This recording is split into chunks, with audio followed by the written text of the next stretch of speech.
Bom dia, meus queridos alunos da Escola Cezanne. É com enorme prazer estar com vocês hoje. Fico extremamente feliz de saber que estamos na segunda etapa, segunda e última etapa do Enem. Então, vamos com garra e determinação que vocês vão sair vitoriosos dessa prova. Toda a escola acessar, tanto direção, coordenação, professores e toda a equipe acessar está muito orgulhosa de vocês. Estamos torcendo para que tudo dê certo. Vocês vão conseguir, gente. Vamos lá com garra e coragem que vai dar tudo certo. E eu estava olhando hoje umas frases bem legais e teve uma que me chamou mais atenção. Eu digo, não, vou falar para meus queridos alunos hoje. Isso assim, insista, persista, não desista. Não coloque limites a seus sonhos. Então, pessoal, bora lá, vamos correr atrás, que embora às vezes pareça difícil, tenho certeza que vocês vão conseguir. E principalmente com aquela vontade de vencer, aquela vontade de não, vai dar certo, vamos lá, vai dar tudo certo, vamos com calma, principalmente calma, gente. Não fiquem saindo correndo, se apavorados, desesperados. Eu sei que é uma tensão, de fato ela é, né? Mas respira fundo e vai, né? Eu sei que vocês vão conseguir, certo? Queria dar inicialmente esse recado para prosseguir com as dicas de química, ok? Então, bora lá, vamos para as dicas? Como vocês sabem, pessoal, a química, né? Ela é muito ampla, né? A gente viu esses 3 anos, ela é bastante matéria, né, pessoal? Bastante coisa. Então, eu tentei fazer um resumão de tudo que mais ou menos cai, né? Assuntos que mais são abordados, né? Nos Enem da vida. Então, antes disso, a gente precisa ter em mente duas coisas. A química, ela se divide em duas partes bem grandes, né? Que é a química inorgânica e a química orgânica. A química inorgânica, pessoal, vocês estudaram no primeiro e no segundo ano do ensino médio. Já a química orgânica foi exclusivamente no terceiro ano. O terceirão deve lembrar disso. Bueno, vamos lá. Então, na química inorgânica, pessoal, quais são os assuntos que mais caem? Os assuntos que mais caem são ligações químicas, por exemplo. O que é uma ligação química? Vocês precisam reconhecer quais são os compostos que formam essas ligações químicas, ou seja, quais são os compostos que formam as ligações iônicas, as ligações covalentes e as ligações metálicas, tá? Essa é uma delas, né? Então, você precisa reconhecer isso aí. Depois das ligações químicas, outro assunto que cai bastante são as funções inorgânicas. Quais são as funções inorgânicas? Como reconhecer essas funções inorgânicas? São nossos velhos conhecidos, pessoal. Os ácidos, as bases, os sais e os óxidos, tá? Então, vocês precisam reconhecer a formação dele, né? Reconhecer quem é um ácido, quem é uma base, quem é um sal, quem é um óxido. E reconhecer a aplicação deles, né? A aplicação que vai ter. Então, normalmente, isso vem inserido, tá? No meio das questões, tá, gente? Tem muito a ver com o cotidiano, né? As funções inorgânicas têm muito a ver com o cotidiano, certo? Então, dê uma olhadinha essa parte ali. Tá, vamos andando mais um pouquinho e vamos para o segundo ano. Tá, o que temos no segundo ano? Questões assim que o pessoal torce o nariz sempre que a gente fala. Cálculos estequiométricos. Pois então, quase todos os anos caem cálculos estequiométricos. Sinto informá-los. Então, pessoal, o que vocês precisam ver? Precisam dar uma boa olhada, né? E como é que se calcula um cálculo estequiométrico? Como é que vai cair? De novo, vou falar para vocês em questões do cotidiano e pode cair em questões de química ambiental, que também tem. Quem é a química ambiental? Tem a ver com poluentes, tem a ver com tratamento de água. Olha, uma infinidade de questões pode cair aí, pessoal, tá? Então, quando falamos de cálculos estequiométricos, a gente precisa prestar bastante cuidado em relação à equação, né? Ela vai me dar uma equação química, né? E aí eu preciso, primeiramente, balancear a equação, ver se ela está balanceada.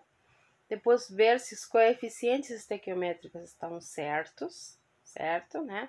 Se a proporção deles está certo. E por último, vocês vão ter que fazer a regra de 3, ou seja, por último, vocês vão calcular, fazer o cálculo via regra de 3, que é onde vocês precisam saber qual é a pergunta, né, que ela está me fazendo ali na questão e o que eu tenho, né, como dado. Aí eu faço a relação da regra de 3, certo? Também dentro disso, pessoal, tem a ver com soluções, também cai muito em relação de soluções, rendimento, reagente limitante, reagente em excesso. Então, dê uma olhada novamente, por favor, certo? Continuamos no segundo ano. E outra questão que cai bastante é a relação da termoquímica, certo? A termoquímica, gente, tem a ver com questões ambientais, novamente, porque a termoquímica tem a ver com a combustão, tá? Tem a ver com a eficiência sobre a combustão, especificamente, né? Como é que ela, os combustíveis mais eficientes, no caso, que vai acontecer. Por que mais eficientes? Porque são aqueles que devem ter menos poluentes, né? Tem a ver em relação a isso, tá? A termoquímica fala disso. Tem a ver com entalpia também. Então, dei uma boa olhadinha também em relação a termo. Termo é importante dar uma olhada.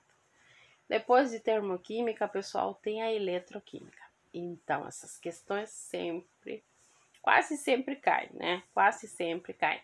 A eletroquímica, ela tem a ver com o cotidiano, tem a ver com desenvolvimento tecnológico e tem a ver com poluentes. Aí vocês vão me perguntar, poluentes em que sentido, Sara?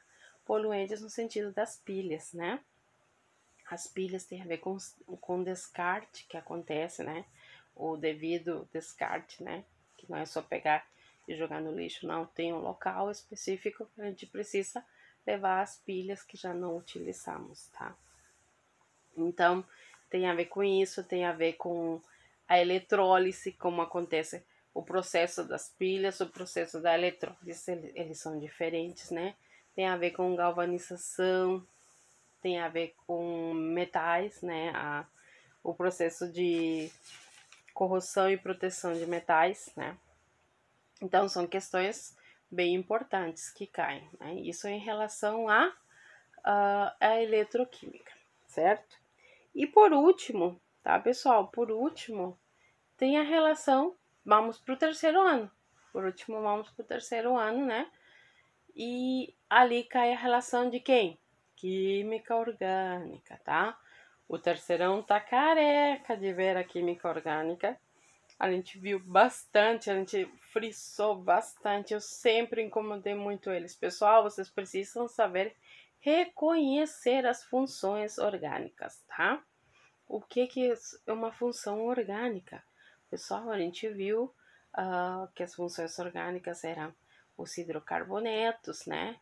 Aí o hidrocarboneto, de novo, é muito importante. Por que é muito importante? Tem a ver com biodiesel, tem a ver com petróleo, tem a ver com combustíveis fósseis. Então, mega importante. Dê uma boa olhada em relação às aplicações dos hidrocarbonetos, tá?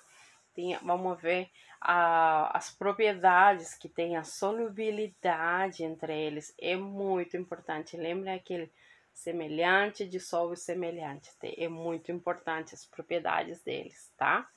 Depois tem os álcoois também, que são funções orgânicas bem importantes, tem os álcoois, tem os ácidos carboxílicos, aldeídos, cetonas, ésteres, tem os compostos nitrogenados. Então, pessoal, é uma infinidade de compostos que eu sempre fui batendo aquela tecla e dizendo para os alunos, pessoal, vocês precisam reconhecer. Então, tenho certeza absoluta que estão craque. Então, para lembrar, dica, faça um mapa mental bem grandão assim. Façam desenho, escrevam um mapa mental bem grandão e coloquem as principais funções delas, certo? Também cai um pouco, não muita coisa, mas cai um pouco de isomeria e um pouco de reações orgânicas. Desculpe. Então, pessoal, de química era isso, né? Foi o que mais eu consegui resgatar para passar para vocês. E para finalizar, eu queria deixar uma frase que eu vi, né? Essa aqui eu vou ter que ler porque ela é grande. Eu queria deixar para vocês um recado, que meus alunos queridos sabem que eu gosto muito de falar sobre a vida, né? Porque acho ela bela e maravilhosa. Embora às vezes a gente tenha as pedrinhas no caminho, mas a gente tem que ter coragem de enfrentá-las, de contorná-las e ir para frente. Então eu deixo para vocês isso aqui. Diz assim: a vida é um desafio, é um constante ultrapassar de obstáculos, infinita superação de faces. Viver é desafiar o mundo, é se desafiar. Viver é superar, se reerguer, aprender e esperar o melhor. Então, meus amados, eu desejo do fundo do meu coração que dê tudo certo, que vocês vão com calma, com tranquilidade e tenham fé em vocês mesmos. Acreditem em vocês que vocês tenham certeza que vão conseguir. Um grande abraço, né? Embora estejamos longe, mas o coração tá a mil e tá sempre, sempre, sempre torcendo por todos vocês, ok? Um beijo, fiquem com Deus e boa prova.